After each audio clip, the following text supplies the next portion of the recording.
Good evening, everyone, and thank you all for joining us today. My name is Rashmita, and I am the event planner for Microsoft Reactor India. This session will run over the next 60 minutes, including Q&A. But before we begin, please take a moment to read our code of conduct. We are all here to learn together, so please be respectful of other people's views, understanding of differences, being kind and considerate in the way you engage. The chat section will be open throughout, and we do encourage you all to participate. So please feel free to drop all your questions in the chat section. I would now like to welcome Siddharth, our speaker for today's session. As an independent consultant and founder with around 15 years of experience, Siddharth has expertise in M365 development, as in SharePoint development, Teams app development, Power Platform, Azure, .NET, and integration of M365 with external application. He has been awarded as Microsoft MVP in the M365 development category and in business app category. But for now, I will hand over to him to begin the session. Let me bring Siddharth in into the StreamYard. Hey, hi Siddharth. Good Hi evening. Rashmita, good evening. How are you? I'm doing good. How are you? Yeah, pretty good, pretty good. Awesome. The Thanks for the floor is all introduction. yours. And yes, that's your presentation up. Thank you. Hello everyone. Welcome for today's sessions in Microsoft Reactor. Today we are going to talk about reusable controls for SPFx solutions. Uh, a little bit about myself. I am a Microsoft 365 consultant founder at Binary Roots. I love to work on SharePoint development teams, a Power Platform, Azure.net. These are some of the social handles through which you would be able to connect with me. I had also been awarded as Microsoft MVP in Microsoft 365 Business App and Microsoft 365 Development category. So let's just start with kind of agenda. Why are we here today? So today what we will do is we will start with meeting and greeting the SPFX, basically an overview of SPFX.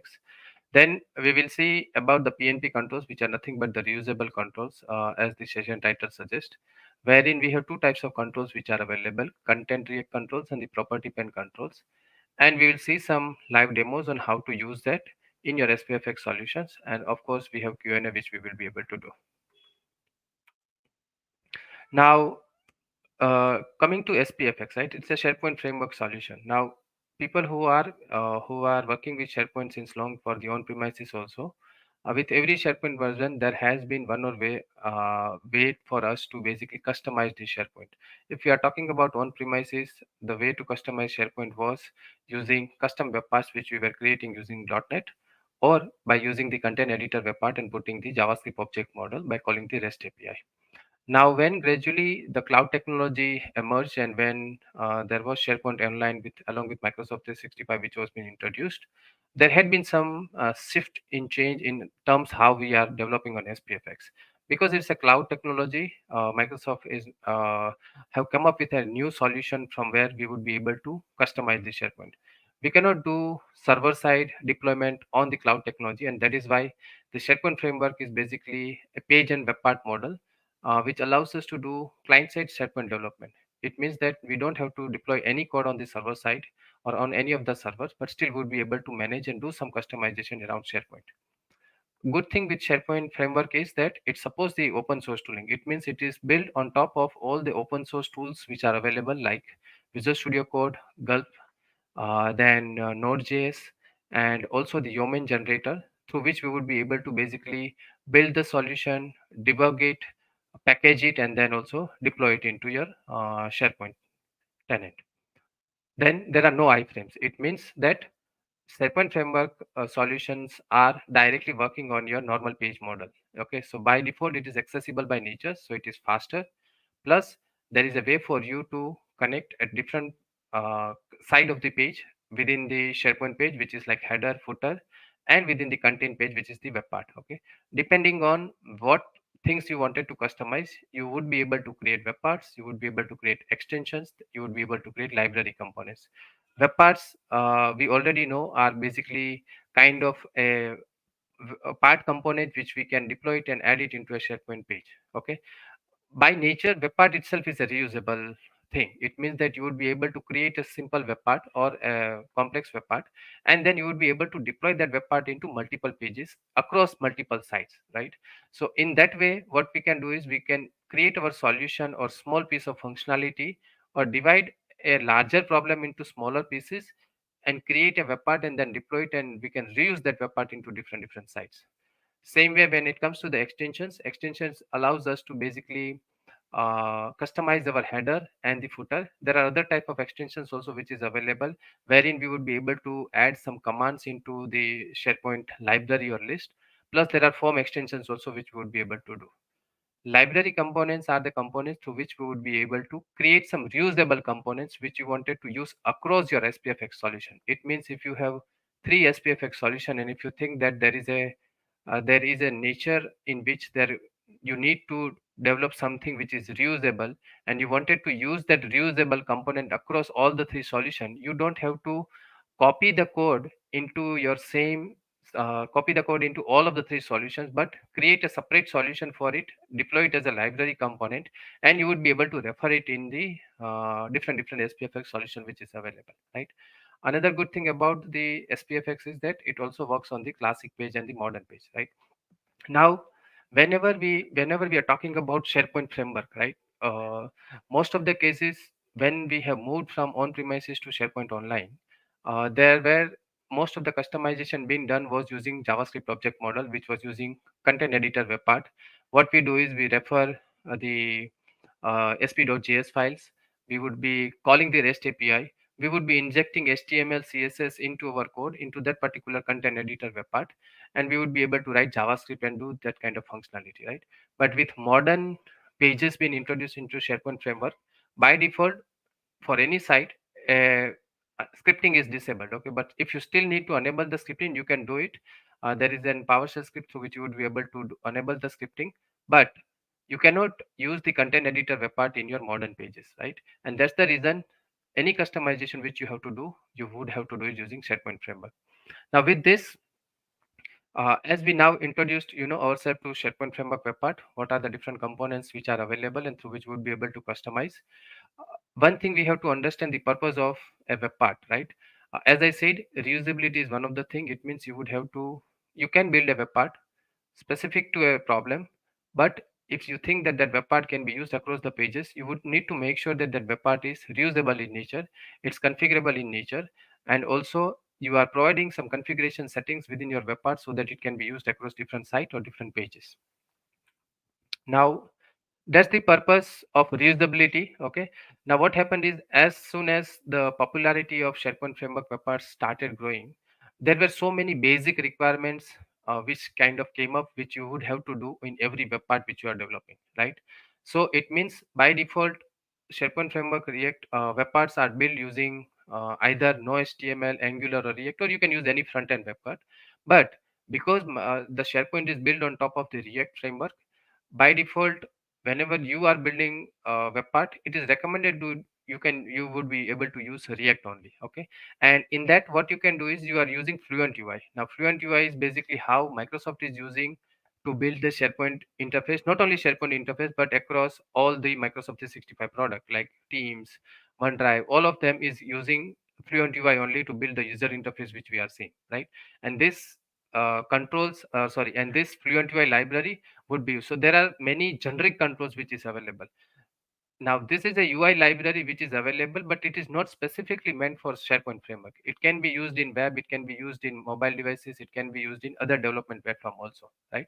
But as and when the development kind of started growing in the SharePoint framework world, what happened is there were certain things which every developer was doing. Okay, and as the part of PNP initiative, which is pattern and practice initiative, which is basically a community initiative, many people started a library through which they were contributing it to the open source by creating some reusable controls, and that is what we are going to talk about today. It is also called PNP SPFX controls, or you can also call reusable controls, because by default they are reusable in nature. It means there are lots and lots of controls which are available, which we would be able to reuse. Good thing is, as I said, it is an open source library and meant to use for SPFX solution.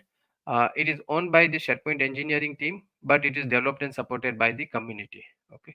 By default, because it is based on Fluent UI and React, by default you will be able to see that the UI which it has been created, most of the controls you would see that it would look alike like the out of the box SharePoint features which are available. And the primary purpose of this reusable controls in some cases, depending on the type of control, that they are very much SharePoint context driven. It means it knows where it is rendering. So some of the controls, rather than we writing the code to connect to the SharePoint to get data and then to add it to a Fluent UI control, which might be a drop down, which might be a list view, what it does is by default you would be just able to provide some properties and you would be able to see that it is automatically gets connected. When I say automatically, it means the control is built in such a way that it gets connected to a particular site, it gets the data using the REST APIs, and then it fulfills the drop downs or the controls also. Plus, it is extensible also in nature. It means there are events which are available. So it means that if you think that you wanted to still customize the way it is looking, you can. There are still events which are available which you can override within your code, where you would be able to replace the UI which has been done, or also you would be able to get all the events which are available which you would have to capture as part of your control. Like for example, if we are talking about a drop down, we would definitely wanted to do something when a user is selecting a particular value in the drop down. So by default, there are functions which are events which are available. What we have to do is we have to bind that event, and by binding that event to that particular control, we would be able to use what we wanted to do with that particular selection or the event change which has been done. So this is a general overview of the SPFX controls which are available. Now, when we talk about the controls, there are two types of control libraries which are available, which are different in nature, plus the purpose of both the libraries are also different. First is the React control, which you can use it in webparts and extension. And then there are property pane controls, which you can use in property panes. Now, people who are familiar with SharePoint framework development, we know that any web part which we do, there would be two part which we would have. First thing is we would have a content which would we have the content space or the content workspace where we would be able to add our own HTML, JavaScript, or sorry, not JavaScript, HTML, CSS, or our own UI which we are going to build. And then there is a property pane control which is going, which would be here, right? The property pane is not visible to all the users. Property pane is only visible to the admin or the people who has access to edit the page and who has access to edit the web part. Why do we need property pane? To make the web part reusable. It means that we would be able to do certain properties which are configurable in nature, so that same web part can be used across different places, wherein in one web part, if you wanted to make something dynamic based on that property, you would be able to write that logic, and then you would be able to configure the setting in one page and then separately in another page. Now, as I said, two types of controls. All the content controls would be rendered here, which is in your web part. You can also use the content controls in the extension. So if you have an extension which you are building, you can still use that using by using the placeholders of the header and footer which you wanted to do, and all the property pane controls would be rendered here, right? I'm just going back to the previous slide again, just to understand how you wanted to install it. What you have to do is once you create an SPFX solution, you can use this npm install command, which is basically installing the React controls. If you want to use the PNP controls, you can use this command to do that. And these are the two uh, documentation guidelines which is available, through which you would be able to see what all type of commands are available, how to use it. The documentation is so detailed that you just have to follow the documentation. To the people who are new to this also would be able to just follow the instruction and would be able to do it, and that is what we are going to see it in the demo also. Now, just to provide more context theoretically, okay, these are the controls which are available. Right now, first on the left hand side, what we are showing is select your list. In many cases, what we wanted to do is we might wanted to make our web part or our content web part or our property can web part list which is configurable in nature. It means you want user to select the list. Now, in the ideal world, if you in the normal situation, if there was not have been any reusable controls which would be available, what we would do, right? What we would have to do is we would have to make and get call to your SharePoint site, by getting all the list, and then whatever list we will be getting, what we would have to do is we would have to use a drop down. Now this drop down can be a React drop down, an Angular drop down, or HTML drop down, depending on what you want to do. But if you are using React, you would have to then basically give the object of your data which has been returned from the list, get list command or get list API, and then bind it to your drop down control, right? But in here, we will also see in the example, but in here by default what you have to do is you have to just pass certain properties to this control, and by default it takes care of connecting to the SharePoint, getting the data, binding the data to your drop down, and also giving you an ability to override the event whenever the user selects a particular list. Okay, so this is like a list picker control which is there. Then there is a configure your web part thing. This is also very important, and I personally really like this, because if you have some properties to be made configurable, which are important in nature, which is without which you wouldn't be able to render your actual web part, what you can do is you can just add this control to your web part and provide some properties that until and unless these properties are not set, you just give this kind of UI, and when the user clicks on configure, it will open the property panel on the right hand side. Then this is a multi-select list where you, this is a single select, this is a multi-select list. Then this is the list view web part, from where you would be able to show the data from the list, from the library which is available. There is a color picker web part also which is available, control which is available, sorry. And then there are term selector, term picker controls which are available, right? Now consider a scenario which would not have this kind of control which is available, because as I said, Fluent UI library is not specific to SharePoint framework solution, but it is very generic in nature. So if you would have to build, yes, you might have, you would find a library which will give you a tree view control which is selectable in nature, which can be expand and collapse and all of that, right? But to give that data source to that control, you would have to still connect to your term store service. You would have to get the data based on the term store ID, and then uh, manipulate the JSON object and pass it to the tree view control in the format which it needs. Otherwise, you won't be able to do it. But with the term picker, it would be just, you know, a few lines of code through which you would be able to directly connect it, get the data from a particular term store, and it would be by default selectable and functional in nature also. So these are some of the controls which we can see. Now, again, why would I want to use them? Let's answer this question. You know that, okay, everything is fine, how we can do it, what is that, but why do we want to use it? First thing is, whenever you are building an SPFx solution or SPFx web part, and if you have certain functionality to be implemented as part of your business requirement, first go and look out in this library and see is there something similar which is available.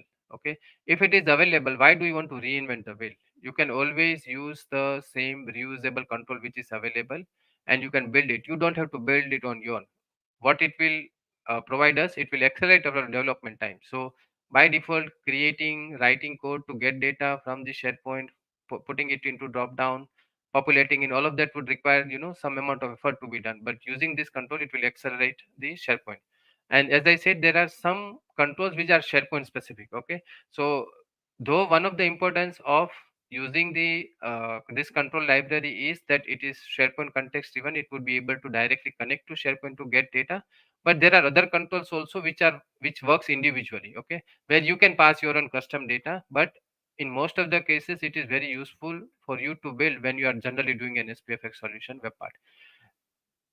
This can be extended also, right? It means that you would be able to extend the controls which are available. It means you would be able to do your own customization of the controls and use it that in your library. Now, having said that, if you think that if you wanted to contribute to this library, if you think that there is something which you are doing it, you know, very frequently, and you think would be useful to the community, you can also build your own control, and you can contribute to the library. The documentation is available how you would be able to do it. It is very it's not that difficult to do that. Okay, if you know how to build the React based controls, you would be able to definitely do it. Okay, with this, what I wanted to do is let's go to the demo. And for the purpose of the demo, what I have done is I have not created any use case. Okay, the purpose of this session is to you to basically get interested in that. Okay, this kind of library is available and it is very easy to use.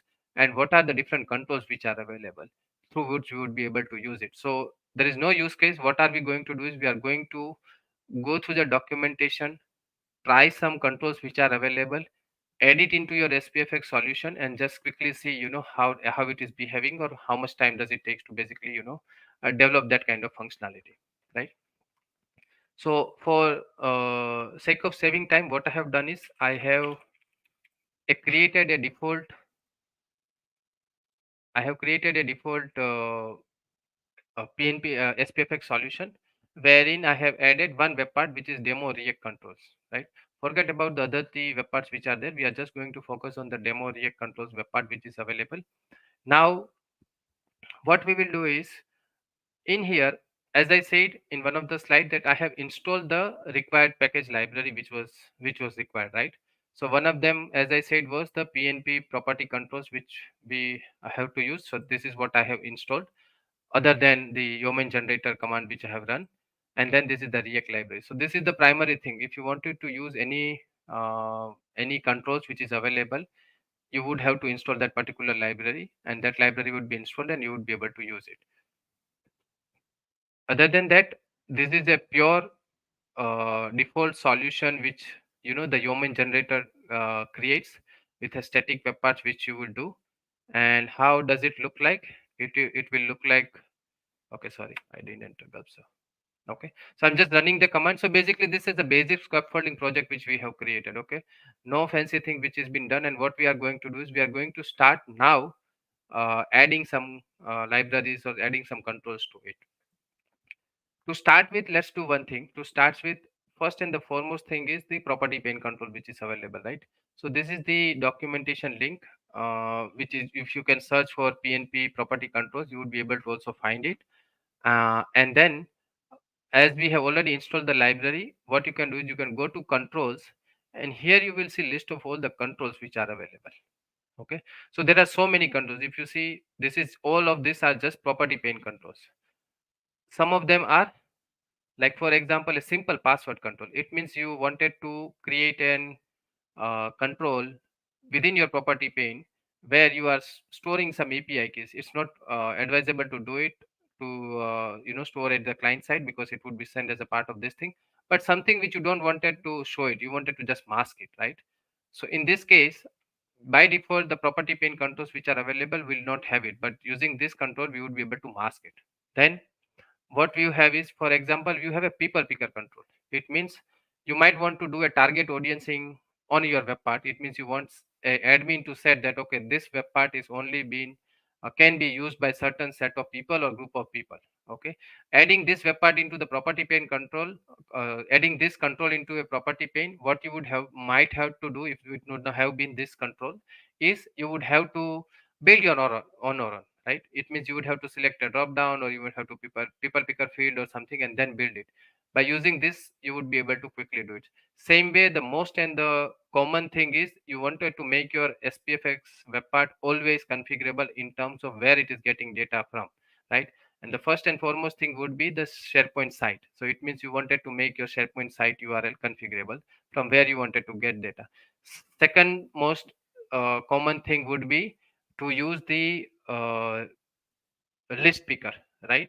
It means that when the site is created, you wanted to make it configurable in such a way that you wanted to say that this web part should get data from this particular list, and the same web part you can deploy it in another page and saying that, okay, this web part will get data from another list. That is why you wanted to make your web part configurable. Okay, so this has been reload. Let me just reload my workbench and see. So this is the default web part, default code, no controls which are available. And what we will do is now, and okay, so I was saying, site picker is one of the thing, right? You would be able to do it. Now you see that the documentation is well documented in terms of how do you want to use it. It will give you some screenshot, but it gives you this nice, really looking nice user interface where you have to type in the site name, and you would be able to get the data, and you would be able to select it. Okay, and it will give you different screenshots. So let's start with this only. Okay, so it says, how do you use this control in your solution? First and foremost thing, check that you have installed the library. We say yes, we have installed it. Then you have to import the following modules to your component. Okay, so what I'm going to do is I'm going to copy here, and I'm going to go to my webpart.ts file. Why? Because we are working on the property pane control. This is where property pane configuration has to be done. So first thing, let me import it. Okay, I have imported it. Now I'll go back to the documentation. It says now create a new property for your web part. For example, this one. This is to hold your data, right? Because once the property is being created, you need to make sure that where you are storing this data. So in this case, we by default we already have one property which would be available, which is this one. What I have to do is I have to just add a new property to select the field. It is giving us some error. Why? Because we don't have an import thing. You just have to update the import. Okay, so we have imported it. Now third thing what it is saying is that add a custom control to the group fields of the web part property pane, right? So it means I have to just copy this, and all the configuration controls are always coming from get property pane configuration. In here there is one group where we are seeing description. So if you come here, and what we are seeing here is that there is one property which we have made it configure by default. Microsoft or the Yeoman generator has did it, right? We are going to add a new one. Okay, and it says add a group field. So this is the description field. What I want to do is I wanted to add one more property to it, right? And what we wanted to do is we wanted to say that okay, these are some of the configuration settings which we've done.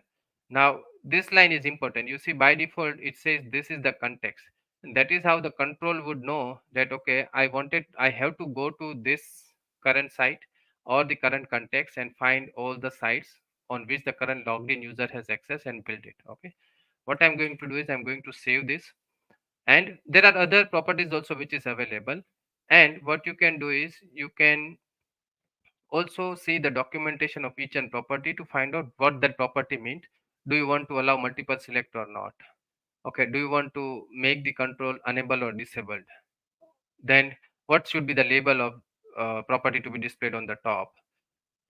If you want to trim the duplicate sites, that kind of things. Okay, and every control would have its own property which will be available. Now let us see. Okay, so this says reload. Let me just refresh it, and let's go to edit web part, and you can see here that the control has been added.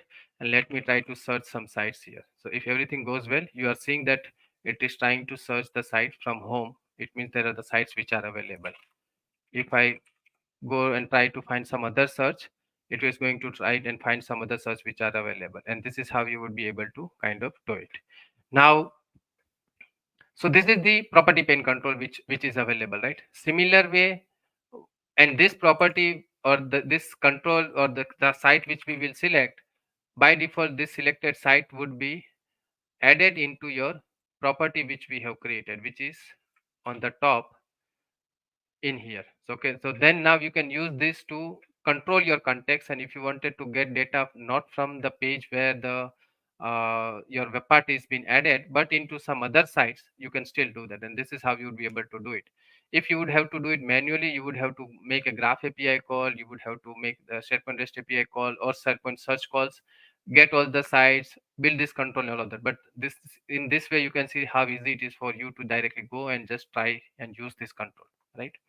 Same way, let's try one more control and then we will jump to the React controls. The another simple thing which you have to do every time, as I was saying, is the list control, right? So list picker. So this is the list picker field control which is available. What it will give you is it will give you ability to select the list. Okay, again you can follow the documentation. First and foremost thing you have to do is you would have to add the import, right? Property field picker, because that is what we are going to do. So let's add that. Then again, as we did, we have to add the property which will be holding the selected values when the user is going to select it from the drop down. So that would be added to our web part properties only. And then third is just copying what we, which is basically the control which we wanted to add, and add it to our groups or the property panel. Okay, so there is some error message which says it's not assignable of the type. It's fine, this we can just ignore it and we can delete it. We don't want to add that. plus it says include hidden list for selected list is fine. Okay, I'm just going to save this and let's wait for the reloading of the web part, and then let's see that this control would be added, and from here you would be able to make it selectable, because now if the user would have selected a particular site, if the user would have selected a particular list, what you would be able to do is you would be able to make it configurable in such a way that what you are seeing right now is all the list which is available in this particular home site, right? Ideally, in certain case, not in certain case, but ideally what you would probably do is that you would only be able to filter it or give the context that okay, don't always use the current context to get the data from, but rather use the site which is selected on the top. That is also possible. So kind of you are making it as a cascading thing, that select a site, then you say my selected list but from the particular site which is available. But right now what you are saying is these are the list of these are the list which is created in this particular home site, which we are seeing it here. All of this list which we are seeing is coming in the drop down, which you would be able to select and make it the web part as configurable, right? Let's spend couple of minutes just to understand other controls which are available. I would just go through some important ones. For example, there is an where it is sorry there is a color picker. Okay, so color picker is very important. Sometimes you wanted to make your web part configurable, that you wanted to allow user or admin to select a different web color for your heading, color for your background, color for your different part of the section. In this, rather than asking them to put the hexa code, you can give this color coded control, and then you can use that property pane to control your content web part which is available. Same way, if you want, if you have a filter in your web part property where you wanted to say okay, show only the data which is from this date or between this date or something, at that time you can use the date time picker control. Again, the important one is the term picker. Okay, this is also very important. Sometimes you are building a web part where you wanted to ask admin to select a particular term, so that you wanted to filter the data based on that particular term. So rather than creating building all of that from your own, you would be able to use the term picker control, which works very well, similar to the autocomplete of the site ones only.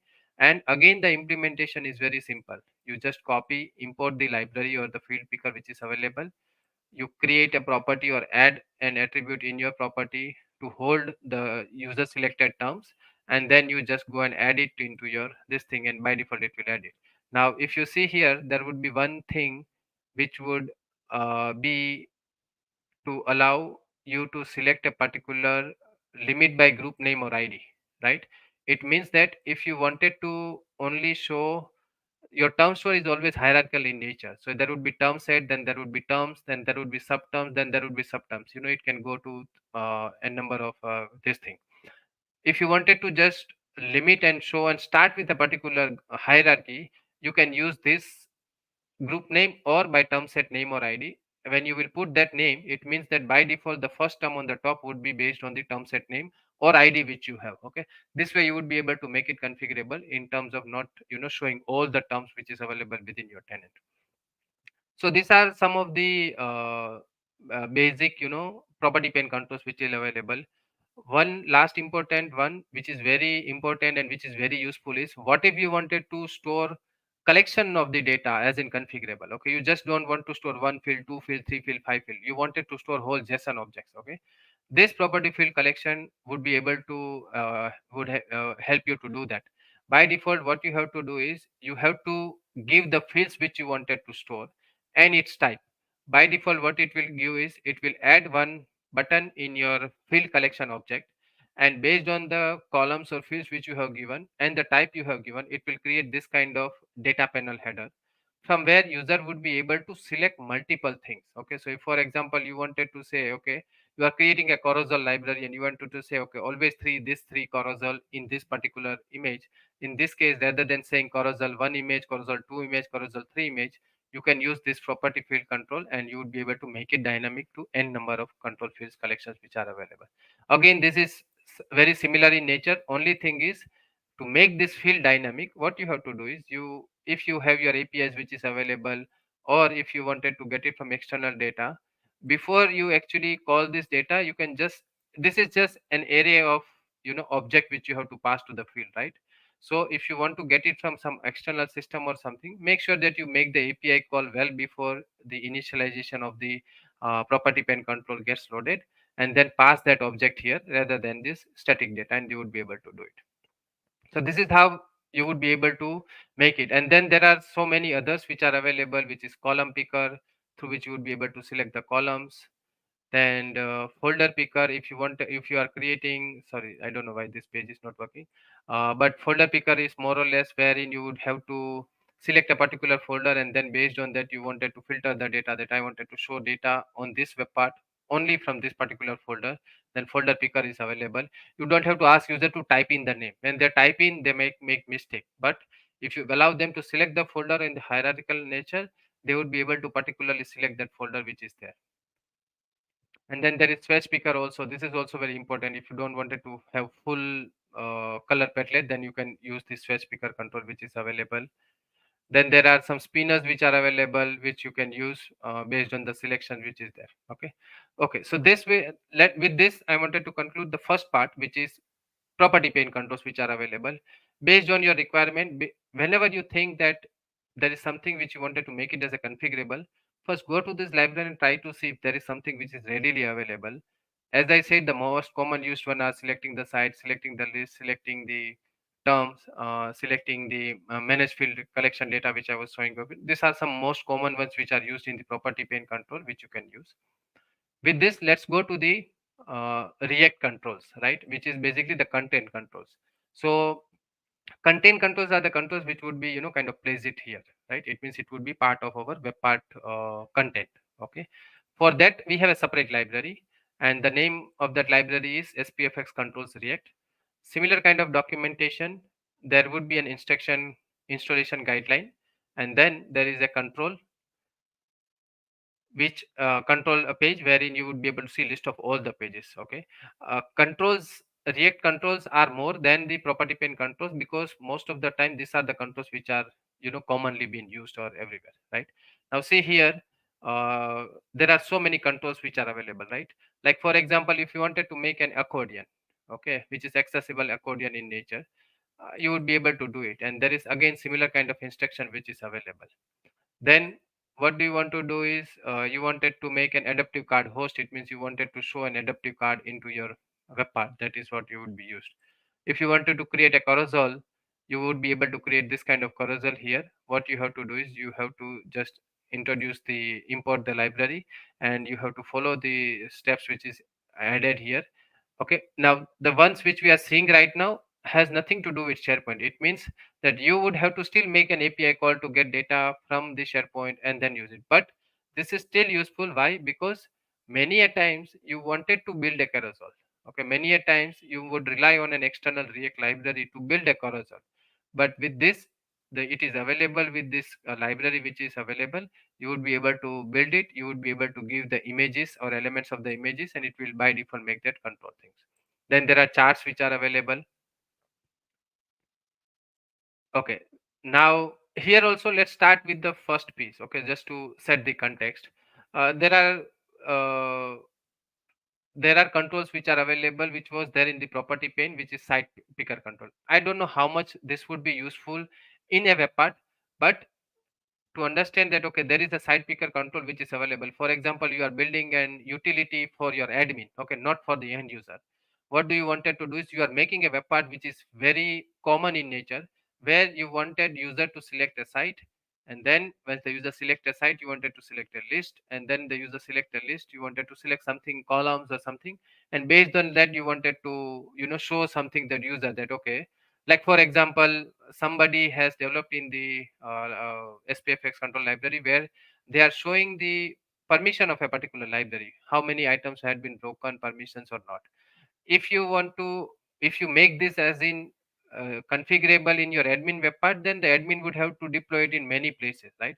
But if you want to use this into a single web part, you can ask your admin to select a particular site, select a particular list, and as soon as you select site and list, we make an API call to find all the unique permissions for that particular list library and show it here. Okay, You don't have to go to each and individual site, to that particular list library, go to their permissions and find it. You build a web part or admin kind of web part and you would be able to do it. I can think of this kind of use case through which you would be able to do it. So this is a site picker control. Then there is a list picker control, which is very much common to what we have seen. Then there is a view picker control, which is view picker control, yes, through which you would be able to select all the views which is added to a particular SharePoint site or list, right? Through which you would be able to, do any kind of manipulation you wanted to. But this kind of controls are available. Okay. Now, for the sake of simplicity, again, I wanted to show you how this is easy for you to use these controls in your control library. So let's start with the list picker itself. Okay, let's not go to the site picker, but let's use the list picker control. So again, same the way we did it, as I have already installed, you have to just import it, right? But because now what we are talking about is the content control, first and foremost thing is, let me just delete this extra content, and let me just add it. We will add it here, right? First thing is importing. So you import your list picker control. Yes, I imported it. Then you have to use the list picker control in your code as follows, right? Now, as I said, this would be used in your React control in your render method. So I'm just going to paste it here. Okay. Now here things will start getting interesting, and we have to understand why. Because by default, the context was available in your webpart.ts file. It means by default it was accessible, and through which we were able to just pass the context like this. Okay. But because the way the React control works, what we have to do is we would have to pass this context to your control. Okay. So that it can be used in your actual React component, right? How do we do that? What you are seeing is, you are seeing two errors. Let's first solve the second error, because by default the documentation gives us that what do you want to do on the selection change. And in this case, what we are doing is, we are just putting the console log that these are the list which has been selected. So I'm just going to add it here. Okay, I'm not going to change anything for now. Okay, but now let's try to solve this error. So what we need context to be passed, right? So first and foremost thing, because we need to pass the context, and the context has to be passed as a part of your React control. First we need to add a property into your React controls property object, which is nothing but the property window which is there. Okay, so what I will do is, I will say context. You can give any name. You can just say current context or something like that. Okay, you can give any name which you wanted to do. And the type of that object is web part context, so I'm going to do the typecasting here. Then I'm going to go back to my control again. Second thing I wanted to do is, as soon as I added that, what it will do is, it will start throwing error in your webpart.ts, because now there is a property which we created which we have not passed. So let us pass this property. And sorry. So what we will do is, we will say context, which is the name which we have given, and we will pass it like this dot context. Okay, so done. Now there won't be the error, and now we have already passed the context object which is available. Now coming to our list picker, what you have seen is, by default the error has gone. It means what we are doing is, we are doing the context passing from your main web part component, when web part ts file, to your component file. I'm just going to say, sorry, I'm just going to say save all, so that everything gets saved all together, and this gets reload. But now another thing is, there are some properties which are available. What if you wanted to just filter it based on a particular base template type? What if you wanted to filter it based on the content type? What if you wanted to show a hidden list also? Do you want to allow multiple select or not? So all these kind of properties are available, so you can do it based on this thing. Okay, right now I don't think there is anything which is available with base content 0 and this, so I don't think it will give us any data. So I'm going to just remove these two properties from here, and let's see.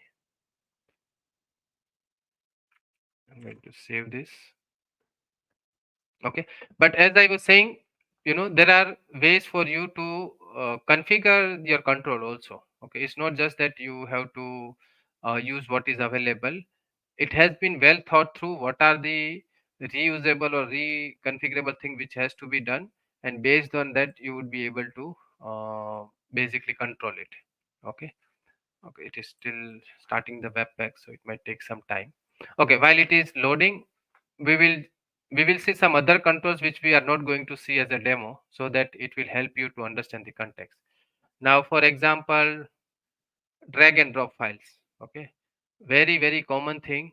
Okay, but if you have to build it on your own in your custom web part for XYZ reason, there would be so much of complex things which you would have to build. But by default, this drag and drop file component is available, through which you would be able to allow user to create your own UI where they would be able to drag and drop, like the way out of the box web part works, right? Through which you would be able to do it. So in a way, drag and drop files is where you would have to add the control, and when the user would drag the files, we will get an event which is the files which has been dropped, and in here we have to write the code to upload it into this thing. Okay, so this one by default is not connected to SharePoint, but very useful, right? Because most of the time when we are giving ability to allow user to upload some files, be it in SPFx, in Power Apps, or anywhere else, they might expect you to give this kind of feature that, okay, why don't you allow drag and drop? Okay, to build it on your own it's too complex, but in here you can just use it by just 5 or 6 of line of codes which is available. Let's see if no, this has not done. Let me reload and see. It takes time sometimes to reload. Okay, then let's see some other controls which we are not saying going to see as a part of team picker, right? It means, okay, for example, my team control. Now you see here, what if somebody asks you to build an SPFX web part where you wanted to show the logged in users teams in the SPFX or in the SharePoint in the side window somewhere. Okay, I know this pain because when there's this kind of controls were not available, I myself have done an SPFX web part long before, where we were showing all the current logged in user teams and channel, and we were also allowing user to go to that particular teams and channel, right? But I had to build it as a separate web part itself.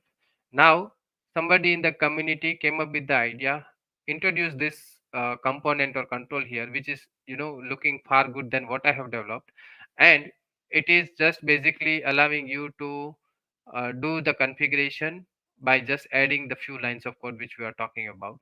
What you have to do is you have to give the context, you have to provide the theme variant. Plus, you would also have to say that, okay, what you need to do when a particular selected channel has been done. Okay, so this way you would be able to kind of give my teams, which is basically showing the current logged in use team. What if you wanted to have a team picker? It means you wanted to build something where user selects a team and then he selects a channel, and then you wanted to do something, right? So in this case, you can use this team select control which is available, team picker control which is available, which works along with the this thing also. Okay, I don't know why this reloading is not working. Let me kill it and let me just run the gulp server again.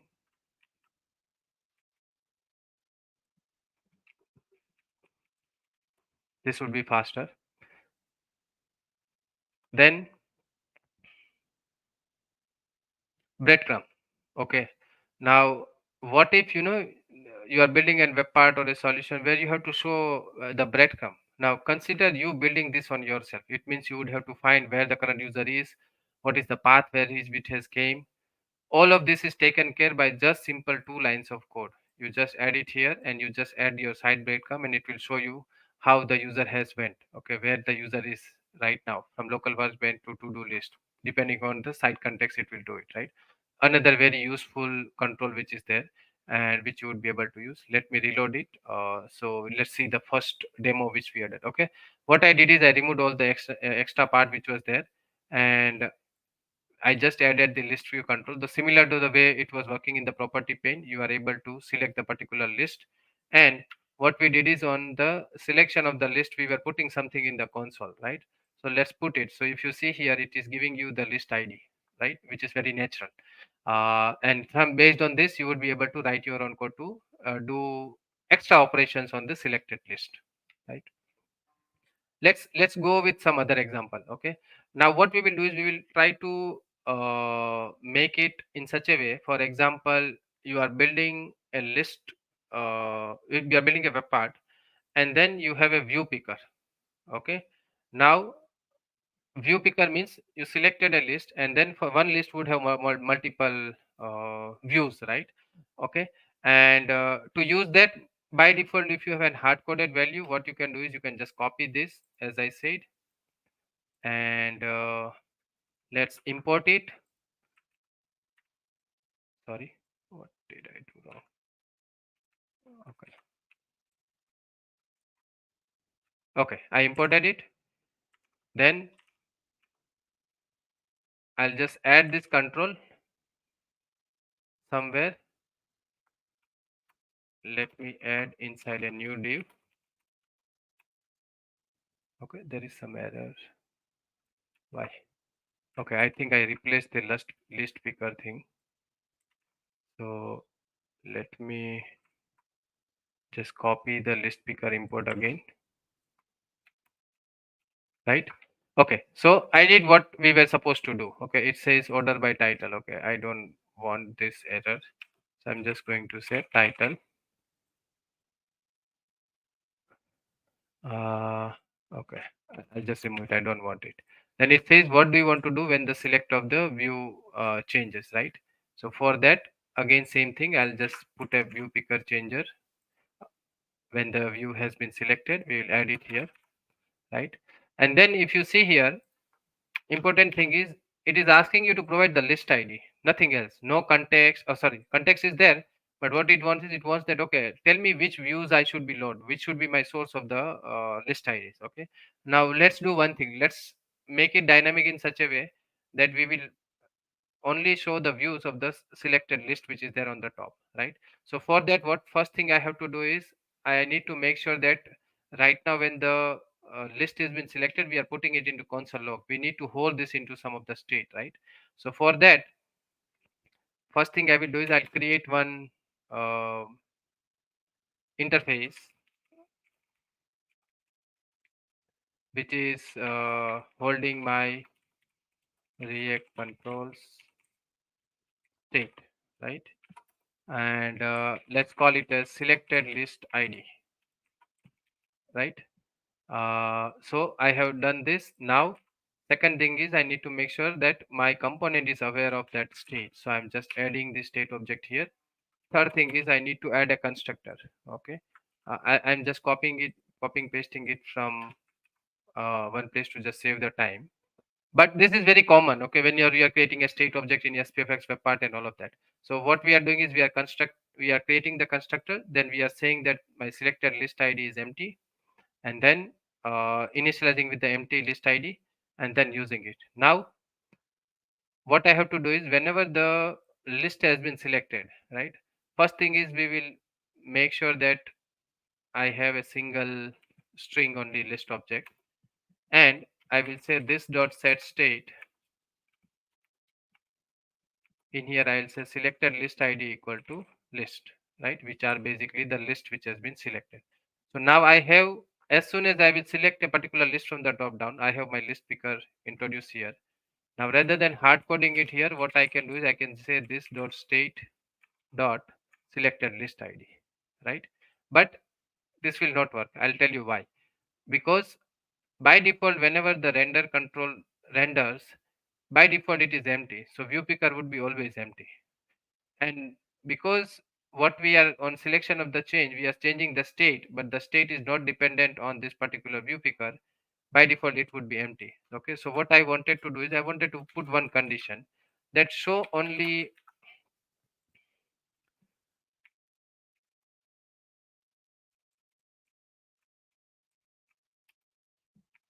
okay, show this control only when the selected list ID is there, otherwise don't show it, right? So we are just doing that. Okay, let me save it. I don't know if it will work fast this time, but okay. So just to summarize what we did the import, yes. because now when the list has been selected, we wanted to hold that value of which list has been selected. We are creating a state object. Then what we are doing is we are setting the state on the selection of the list picker change. Then we are adding the view picker control which is available, and then we are passing the selected list id inside the control, so that the views which would be loaded won't be a hard coded load, but the ones which the user has selected. Okay, so now if I come here and let's see if it has loaded. Okay, right, it has loaded. So what I'm going to do is I'm going to select a particular list. Okay, it didn't work. Why? Let's see.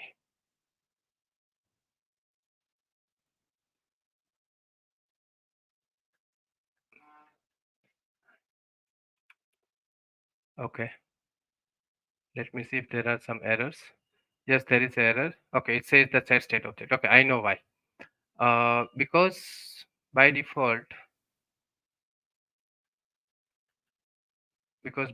when we created this method, it's not the pointer method. So the this object won't work in here until and unless we are passing it to the value. Okay, so I'm going to just change this to a method which is available like this.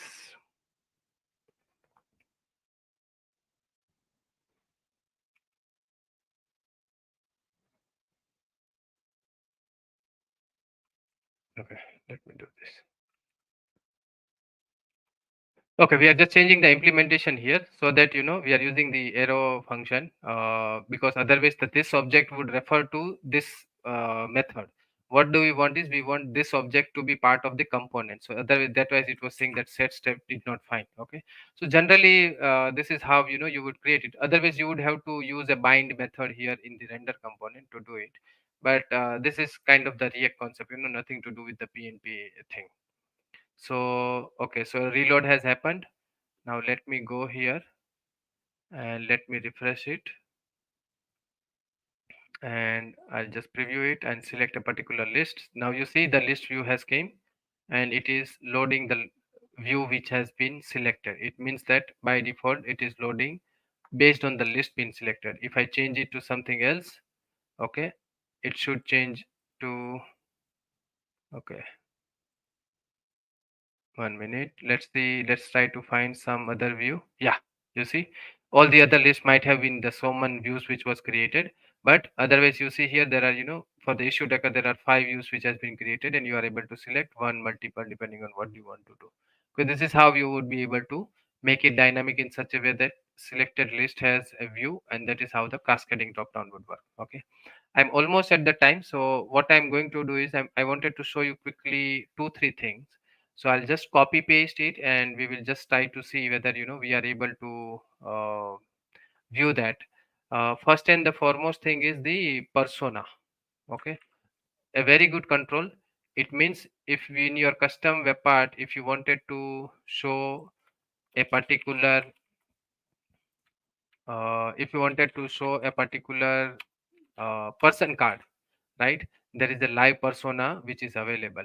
Okay, what you can do is you can basically pass the user's email address, and based on that you would be able to show the way you are seeing the way you are seeing it in your teams, in your SharePoint. It means it is clickable by main nature.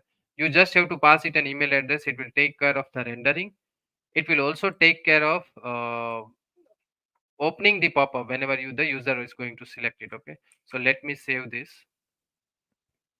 What you are doing is you are passing the UPN ID of the user, you are passing the persona text and the secondary text which you wanted to show as part of your persona. Ideally, I'm hard coding this right now, but ideally this would be depending on what you are going to pass. So if you are going to say show list of 5 6 users or 5 6 users you wanted to show, you can put it in the loop. Whichever users or people pickers data you are getting, you would be able to show that, and you would be able to put it in this here. Okay, uh, okay, anytime I guess the new import is done, a webpack is taking some time. Okay, so by that time, what we will do is we will see the uh, example or documentation of live persona and how it is shown.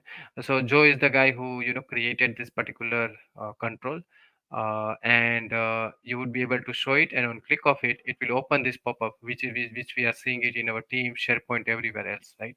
So you see how useful this is. Now consider you have to build it. You might have asked by your customer to just create a simple thing which is show some user in your custom web part. But what they might ask is, hey, because it is part of your SharePoint solution, I want you to make it look like SharePoint, plus all the functionality also should be like SharePoint. So in this case, what you will do, right? So in this case, you would be able to do it. And if you click on it, you see the whole UI pop-up opens, and you would be able to see the persona cards, which you are seeing in the SharePoint and everywhere else also. Another very simple example which I wanted to show is list item picker. Okay, this is like an autocomplete. For example, you have a list, and what you wanted to do is you wanted to create an autocomplete on a particular list, and when the user types in, it should show data based on the title, and then based on the title, what it will do is it will autocomplete will work the way you are meant to work rather than drop down. It will filter data on one column, so you can specify a particular column which you want to filter. So in here, if you see again, the documentation says you have to import it, you have to specify the list ID, you have to specify the internal name on which you wanted to filter it. You have to also specify the unique identifier, which in most of the case would be always ID. If you want, you can add your filter also, that is, it should only show based on this particular date, time, title, or whatever it is. Order by, item limit, and then you have to also specify what do you want to do on selected this thing, right? So let's try this. Okay, this would be the last control which we will try. Okay, I'm adding the list item picker here. Then what it has to do is it has to, let's add it after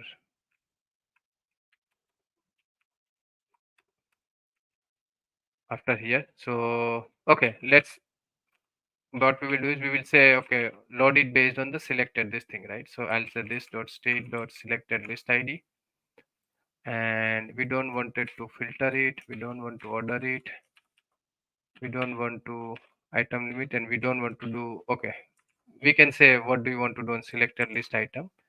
You can just override and put this method here. There is an error. What error? Okay, item limit is required. Okay, item limit is mandatory, so it is required. So let me just put it as 5, right? And let us just save this. Okay, I think I here also we would have to put this condition. Otherwise, the code would initialize, but it won't find any list ID, and that is why it might throw error. Okay, so we are saying that only load the list item picker when I selected the list thing. Okay.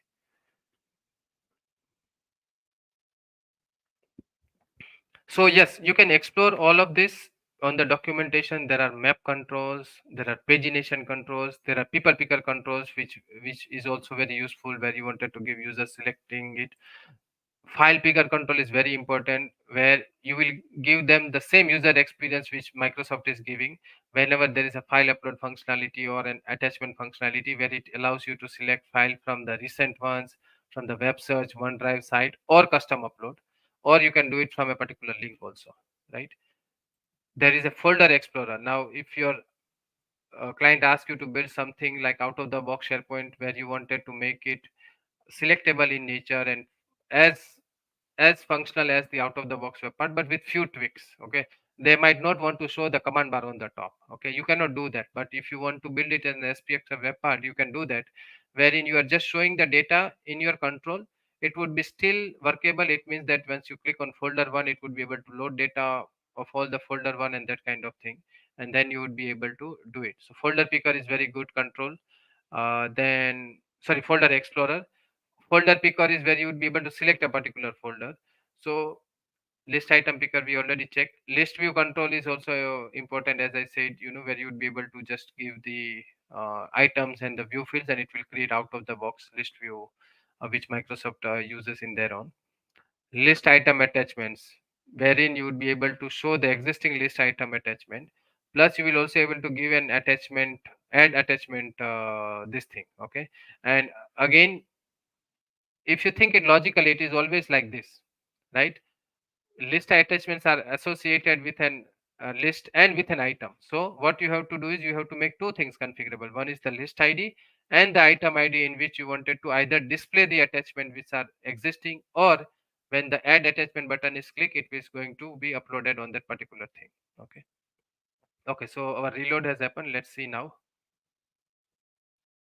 Our reload has happened. So let's see now that I'll select one particular ASCII data. Okay, and in here, let me try to find something. I have to find what kind of data is there in that list on the title column. Okay, PNP landing page. So I'll just say PNP landing. You see the autocomplete checkbox. It means the title has come from where we are able to, able to find the search and everything. Now, second, activity feedback. Okay, so now if you see, once it has loaded, what it is giving is, it is giving you on select of everything, it is giving you all the list items which are there based on the title column which you have specified. You can specify other columns also if you want, and from there you would be able to do it, right? So yes, my objective was to get introduce you to the controls which are available, which you can use as a reusable controls. Go, find the documentation which is available, explore it, and find all the controls which are available. You would be able to find it, you would be able to use it in your solution, and you will be able to accelerate your development time, because there are so many controls which are available, like security trim control. By default, you don't have to worry about, whether you wanted to show a particular piece of the section of the web part or not. This control by default would be able to, just by providing the label or permissions which you wanted to give, based on that, any content which you will put inside this won't will be visible or gets loaded only when that particular current logged in user has permission which is been associated with. Otherwise it will not load it. Okay, with that, I think these are some of the resources which you can use to go through it. You can take screenshot or of this, and able to go and find all the useful resources link which is available. With this, I would like to thank you for listening, and hope this session was useful. And go and explore, reusable controls if you are not using it. If you are using it, keep yourself updated. There are many controls which gets added as and when any new community members get adds the controls to that particular library and everything. Yes, with that I would like to conclude the session. I will check if there are any questions. Yes, there are. Hey Swami. Okay. Given this, should I use functional components or cast form for building with the customer? Additionally, how should I handle if I'm using PNP controls that are class based? So, Swami, what happens is, I mean, this I also had similar question. By default, as of now, the Yeoman generator which we have and the SPFx solution which we have are always creating the class component itself. Okay, and that is why I am also using class component for the simplicity's sake. But yes, if at all you wanted to use the React functional component which is there, you would be still able to use it based on your custom controls which is available, and then through which you would be able to build it. Okay, so PNP controls which you are going to use can still work in your functional components in your class component also. There is no dependency on it. Is that how you are going to use your state and object, that would basically be different on how you are going to do it.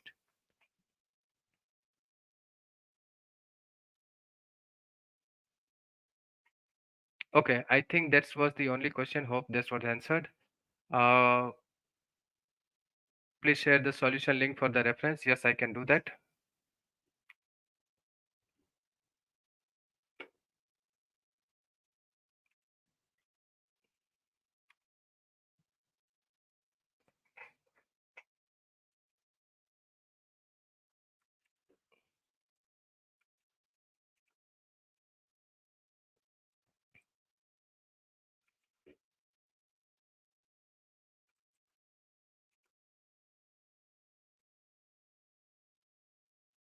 Okay, I think I'm not able to paste it. Probably Rashmita, if you are able to paste it.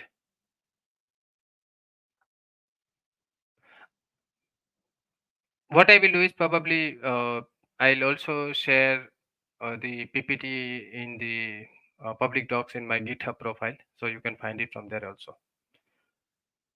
Okay, I will stop sharing. Rashmita, Yes, thank you, Siddharth. Thank you so much for hosting this amazing session.